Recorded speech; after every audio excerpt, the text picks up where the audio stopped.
추후 정계처가에서 시군구청과 경찰서가 직접 진출할 수 있을 것인지에 대한 판단, 그때 가서 재량적 판단이니까.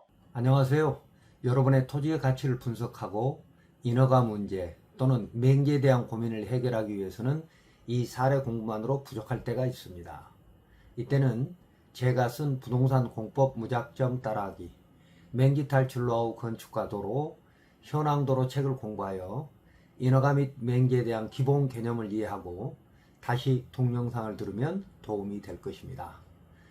동영상에 대한 질문, 제 책에 대한 질문, 여러분의 부동산 고민 상담은 저희 DDR 부동산 연구원 네이버 카페로 해주시고, 다만 분석 문서가 필요하거나 허가권자 불허 보완에 대해서는 자세한 설명이 필요하므로 유료 상담을 신청하기 바랍니다. 구독, 좋아요, 알림 설정 해주시고 멤버십에도 가입해 주시기 바랍니다. 이번 시간에는 지방도에 회전교차로가 설치되면 인근의 진출입과 건축허가는 가능할까라는 질문입니다. 질문: 2차선 지방도에 연결된 전원주택단지의 진입로가 잘못 만들어져서 교통사고가 수년째 계속되고 있습니다. 그곳에 지자체가 회전교차로를 설치하려고 비관리청 사업 승인을 받아서 시행하고 있는데, 기존의 도로에 접한 대지에 증개축 허가를 받을 때 어떤 영향을 미칠까라는 질문입니다.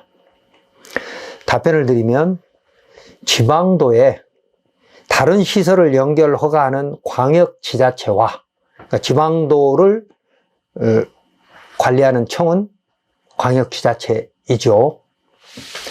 건축물을 증개축을 허가하는 기초지자체의 역할은 각기 다릅니다. 그러면 한 곳에서 답을 얻을 수 없다는 겁니다. 또한 기초지자체장은 인근 주민들의 불편, 그러니까 민원이죠,를 해소하면서 회전교차로를 설치함으로써 발생되는 기존 대지 소유자의 재산권 보장도 해야 합니다.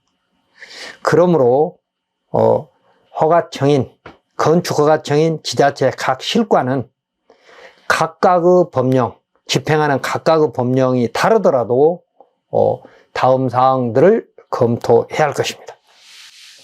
첫 번째, 시군이 지방도에 회전교차로를 설치하려면 비관리청 승인을 받아야 합니다. 이 허가 기준은 도로법 제36조 및 34조와 35조에 규정되어 있고, 그 도로공사 시행 내용은 일반에 공개되므로 누구나 쉽게 알 수 있습니다. 도로법 시행규칙 제13조에 규정되어 있습니다. 이 신청서에는 유지 관리 방법에 대한 설명서, 비용 예산서 및 도로계획 평면도가 첨부되므로 필요하다면 정보공개 요청을 해서 확인할 수 있을 겁니다.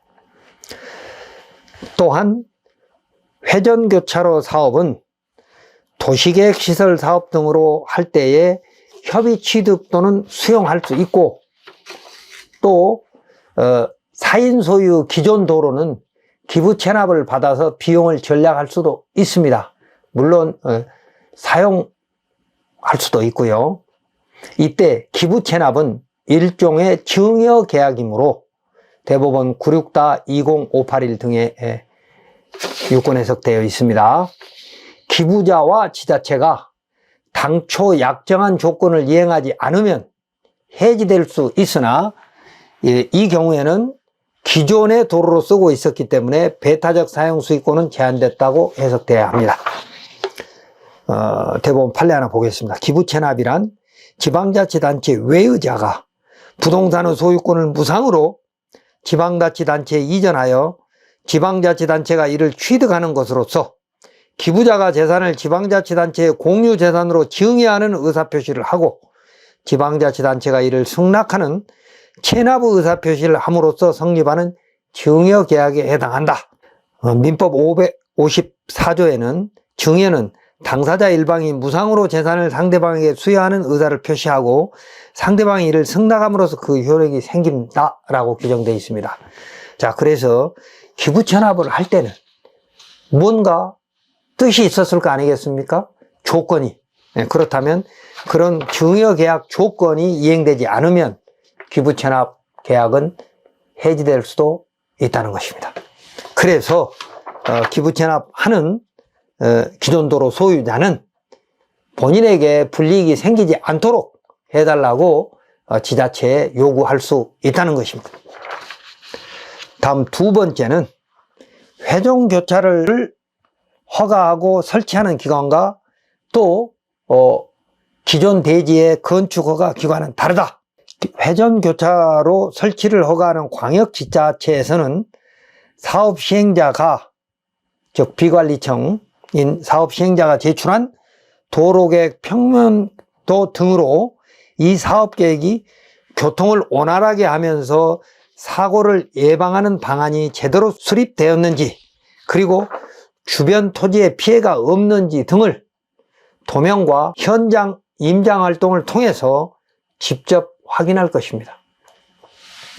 그러나 회전교차로가 설치된 후에는 주변 토지의 건축물 증개축을 허가하는 허가청은 기초지자체이므로, 시군구청이므로 광역지자체하고는 다르니까 광역지자체의 말만 듣고 움직일 것도 그렇고, 또 시군구청 말만 듣고 결정하는 것도 조심스러울 수 있다는 겁니다.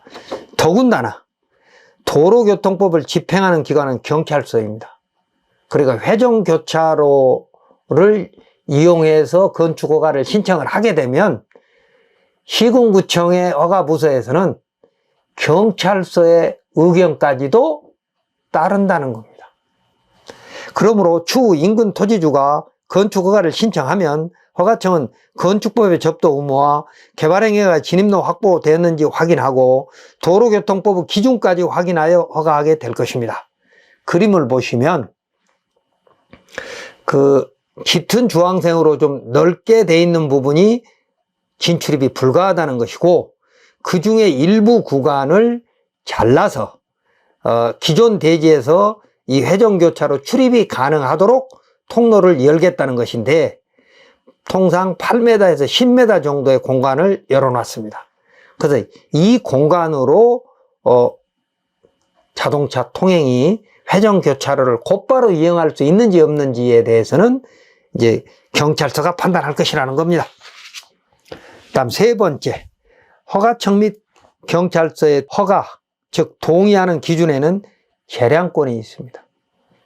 건축허가는 법적 기준에 맞으면 허가되어야 하는 기속행위나 국토계획법 개발행위가 대상인 건축물의 건축 형질 변경 등은 허가권자의 재량행위라서 법원도 독자적 결론 없이 사실오인 비례평등 원칙 위배 등만을 판단 대상으로 한다고 대법원이 유권 해석하고 있고, 또한 도로교통법을 집행하는 경찰서는 교통사고 위험을 판단하는 재량권이 있기 때문에 사전에 건축법 제4조 지리민원 등을 활용하여 추 증개축 허가 신청 때에 이 회전교차로로 직접 진출임이 가능해서 건축허가 가능한지 문서로 답을 얻거나 건축법 10조의 사전결정 또는 건축법 국토계획법의 기존 건축물 특례를 이용해서 미리 답을 얻어야 할 것입니다. 그러니까 허가청의 공식적인 의견, 이 공식적인 의견은 시군구청 의견 플러스 경찰서 의견까지 포함된다는 것입니다. 대법원 판례를 보면 재량행위에 해당하는 행정행위에 대한 사법심사는 기속행위에 대한 사법심사와는 달리 행정청의 재량에 기초한 공익판단의 여지를 감안하여 법원이 독자적인 결론을 내리지 않고 해당 행위에 재량권의 일탈남용이 있는지 여부만을 심사하게 되고, 이러한 재량권의 일탈남용 여부에 대한 심사는 사실오인 비례평등 원칙 위배 등을 그 판단 대상으로 하며, 이러한 재량권의 일탈남용에 대해서는 그 행정행위 효력을 다투는 사람이 증명 책임을 진다라고 대법원이 유권 해석하고 있으므로, 판결로 해석하고 있으므로 허가 신청자인 우리는 허가권자의 재량권 의해서 우리한테 피해가 없을지, 그러니까 회전교차로가 완성되고 나서 추후 그 8m 또는 10m의 공간으로 자동차를 직접, 내 대지에서 자동차가 직접 진출입을 할 수 있어서 회전교차로를 편리하게 이용할 수 있는지에 대해서는 건축허가부서와 시군구청과 경찰서의 공식적인 의견을 문서로, 뭐 사전 결정이든 사전 허가든 뭐 질의민원이든 어떤 방법으로든 받아둘 필요가 있다는 것입니다. 그다음 네 번째, 중개축 허가에 의제되는 개발행위 허가에도 재량권이 있습니다. 회전교차로 설치 이전에는 대지가 기존 도로에 접해 있어 추후 중개축 허가에 문제가 없지만, 만약 설치 이후에 차량 통행이 불가하면 개발행위 허가가 불허될 수 있으므로 지금 허가청으로부터 통행 가능 여부와 건축 가능 여부를 공식적인 문서로 받아야 합니다. 개발행위 허가 기준은 5가지지만 이곳은 대지 지목이 대로서 형질 변경이 완료되고 건축물에 있어 다른 기준은 별 영향이 없을 것이나 기반시설인 도로 확보 의무가 있으므로 이 기반시설로 진출입 자동차 통행이 가능한지에 대한 판단은 미리 받아볼 필요가 있는데, 비관리청 사업승인 도면에 보면 도로계획 평면도에 나타난 너비 10m의 공간, 그러니까 기존 대지가 진출입할 수 있도록, 회전교차로로 직접 진출할 수 있도록 만들어 놓은 그 너비 10m 공간이 추후 중개축 허가에서 시군구청과 경찰서가 직접 진출할 수 있을 것인지에 대한 판단, 그때 가서 재량적 판단이니까 다른 이유를 들어서 안 해줄 수도 있거든요. 그래서 지금 확인을 받아야 될 것이라는 겁니다. 국토계획법 58조에 의한 개발행위가 기준은 5가지이고 5번째, 기반시설의 설치에 대해서는 허가 신청자의 책임이기 때문입니다. 5번째, 회전교차로 설치 기준은 연결규칙에 있고 통행 방법은 도로교통법에 있습니다. 교차로란 둘 이상의 도로가 교차되거나 접속되는 공간을 말하는데, 그 설치 기준은 도로법 및 도로연결규칙, 도로구조규칙, 도시계획시설규칙 등에 규정되어 있습니다. 이곳은 그 시설 기준에 맞게 설계되고 허가되었을 것입니다. 회전교차로란 차마의 안전하고 원활한 교통처리와 보행자 안전을 위한 원형의 도로시설로서 모든 차의 운전자는 회전교차로에 진입할 경우 서행하거나 일시 정지하여야 하고, 통행은 반시계 방향으로 해야 하며, 이미 진행하고 있는 다른 차가 있는 때에는 그 차의 진로를 양보해야 된다고 도로교통법 제25조 2에 규정되어 있습니다. 읽어보겠습니다.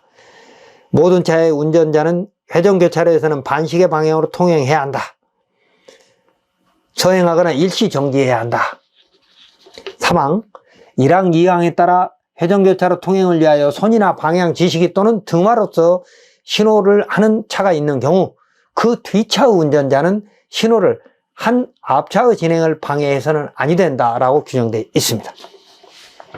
자, 이번 사례 정리하면, 당초 2차선 지방도로에 접해서 자유롭게 진출입이 가능했던 대지인데, 인근의 대지 조성 사업으로 전원주택단지가 조성되면서 그 진입로를 지방도에 직접 연결할 수 없어 일종의 가감석 차로 수준의 별도의 차선이 만들어졌습니다. 그 완성된 전원주택단지로 진출입 차량의 출입이 크게 불편해서 불법 유턴 등을 할 수밖에 없었고, 그로 인해서 교통사고가 많았습니다. 그림을 보시면 왼쪽은 2012년도에는 전원주택단지가 개발되기 전의 사진이고, 오른쪽 항공사진은 전원주택단지가 개발되는 사진입니다. 그래서 그 전원주택단지에서부터 2차선 도로로 나오는 그 연결되는 구간에서 잘못 연결이 되다 보니까 진출입하는 차량들이 전원주택단지로 진출입하는 차량들이 불법 유턴을 할 수밖에 없었고, 그 때문에 교통사고가 잦았습니다. 그래서 지자체는 비관리청 도로공사 시행 허가를 받아서 회전교차로 공사를 진행하고 있는데, 이로 인해서 도로변 토지주는 진출입의 제한 또는 추후 지흥개축 때 불이익이 있을까 걱정하고 있습니다.